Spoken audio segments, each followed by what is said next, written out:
Hey everybody, this is LaShanda Lawford from Houston, Texas, and you're listening to the Do You Want to Be Made Whole podcast. Ask yourself a question. How's your life? Are you being your best self? This is a podcast that encourages you to heal, self-reflect, grow, dare to dream, and to live for you. Every aspect of your life starts with you. What are you doing with it? Tune in and let's look up and live. Happy New Year, fam. It's a new year, a new season. The word of the month is new. We always hear about New Year's resolutions and what changes people are going to make. And y'all know that these resolutions turn into reso-lies. I'm going to start exercising. I'm going to save $100 a month. I'm going to do this and I'm going to do that. I always say I'm going on a diet. And child, I haven't started that diet yet. We all have good intentions to change our lives. This episode is called Do Better. I'm calling it that because we over or undercommit ourselves to making these drastic changes to our lives in the new year. Instead of pledging to do this or do that, holding ourselves to these standards that are challenging to meet, we can just try our best to do better. That's it. Just do better. Doing better can look like whatever you want it to look like. So for me, my kids have grown up and they are not always here at my house. As a result of that, I am not cooking for a party of one. I don't want to wash the dishes. I don't want to go to the grocery store. I don't want to stand in the kitchen over the stove cooking. I don't want to do any of it. I eat out almost every day. Now, it's pros and cons to making that decision. Yes, it's easier and it saves time and etc. And we have to consider our health, our finances. I recently had an issue arise with severe anemia.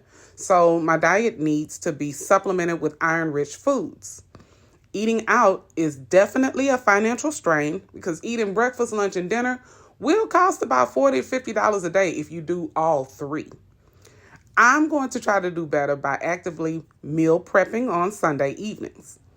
I don't want to go into the grocery store, so I can, do something different with that by shopping online, picking it up, having it delivered. And maybe I can limit myself to eating out twice a week or something like that, but we'll see. I'm going to try to do better. In November, I got sick, and y'all, I was down real bad. I had several doctor's appointments trying to narrow down what the root of my issue was. And the cardiologist asked me about exercising. And I was guilty. I don't exercise at all. I don't exercise. I haven't ran since I was in the 11th grade. And I stopped running track because I didn't want to run anymore. And the cardiologist suggested going for a walk after work, like walking in the park, joining a class. This man suggested pickleball. I am not playing pickleball. And in my mind, I'm a girly girl, so I'm thinking about sweating and what my hair is going to look like and all of that.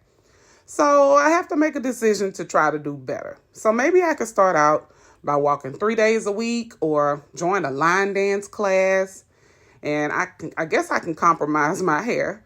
Maybe I'll exercise closer to the time for the beauty shop appointment or even on my way to the beauty shop. That's an idea. I could stand to lose some weight. More importantly, I definitely don't want to be down like that again, so I have to make decisions to do better with my health. The point I'm making is you have to commit to being a better you. A lot of times we hear people say, I want to be healthy for my family. But no, ultimately, it should be for you first. When you prioritize your health and your well-being, you start feeling better and you have more energy. More energy helps you be good to your families. It makes room for new experiences, meeting new people, trying new things, and enjoying your life. What do you consume? Not just with what you eat, but what do you allow to consume your energy, your thoughts, your mental space? Do better by pouring into your cup with whatever that looks like for you. Stop dwelling on negativity. Don't go places you feel uncomfortable. Stop watching things that make you sad. If you know that you'll cry when you look at that movie or that television show, why are you watching it? Sometimes we do things to ourselves. What can you do to feel different? Here are some ideas for doing better. Diet and exercise, mental awareness, stop talking to people that drain your energy, love yourself more, make an effort to change a negative habit, educate yourselves. That could look like going back to school if you want to go to school, get a certification, take a class to learn to do something you've never done before. Be conscious of keeping yourself in safe spaces. Health awareness and your annual physical, your well woman exams, 6-month dental cleaning, your annual eye exams, preventative care. Be like Nike. Just do it. Don't talk about it. Be about it.